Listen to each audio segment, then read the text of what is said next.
You mentioned operations, and people aren't very clear about that part, that a counselor does not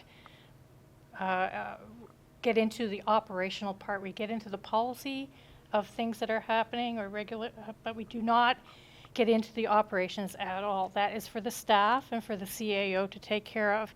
So if you have somebody coming to you and saying, I don't know, their garbage wasn't picked up or their street wasn't plowed, you can't call the plow driver and tell them to get their butt over there.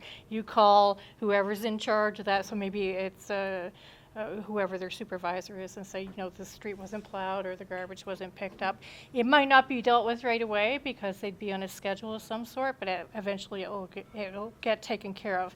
Those are the phone calls that you get in the middle of the night, right? My street hasn't been plowed.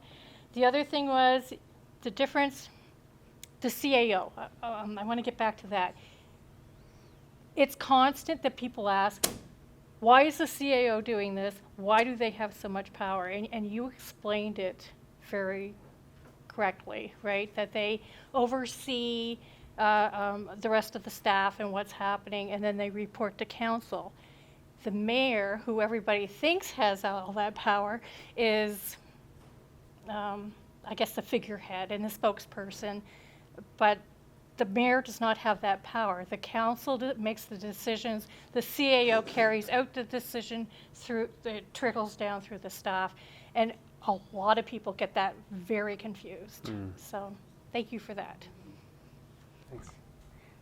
I guess I'm person in offering an opinion from the administrative side because of my background with the county council here in Colchester.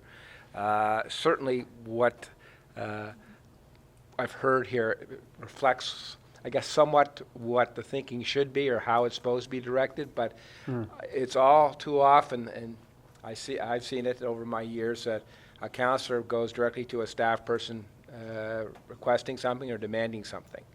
And even though there's been orientation, usually at the start of after the election has been held, very common to have orientations for the council, the mayor, and even senior staff. So here's what your role is. And I'm sure I hope I'm not jumping ahead too far here.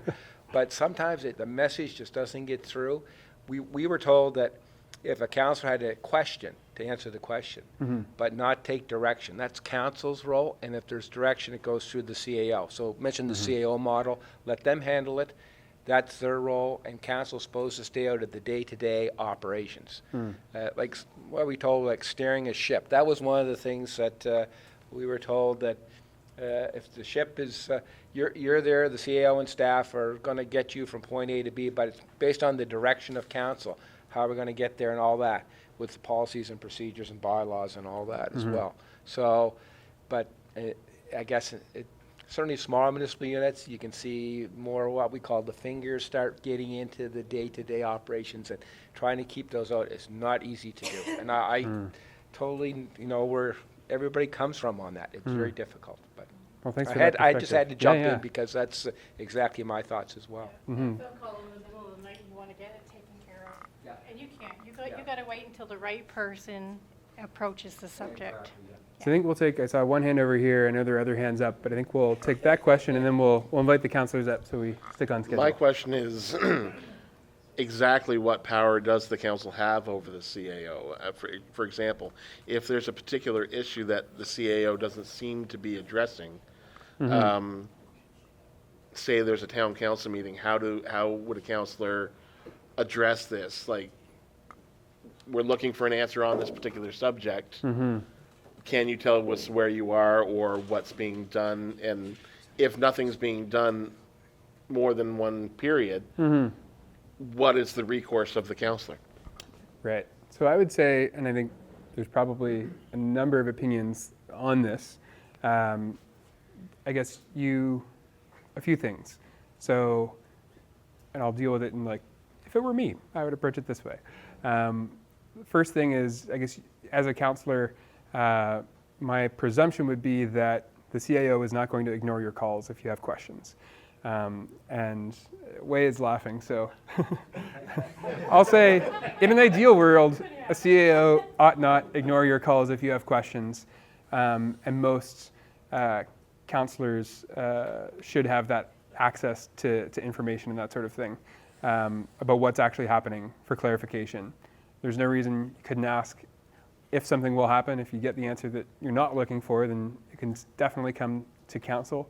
It could be introduced as a discussion at council, depending on, there'd be a different form for each council as to where on the agenda it would sit. But I suspect any issue that is raised by a councillor that is supported by at least one or a few other councillors, enough councillors, there's some level of threshold that you would probably need that would vary by council as to what could make it debate-worthy. It could become a debate at council. You could certainly enact a policy or a budget line if it's budget time to address something. And obviously that'll vary by council as to which path, what committees you have to go through first. And then ultimately the CAO does work for council. The council hires and fires the CAO. And obviously, like any employment relationship, the kind of the choice of last resort is to fire somebody. But that's your power as council as a whole, not as individuals as a whole.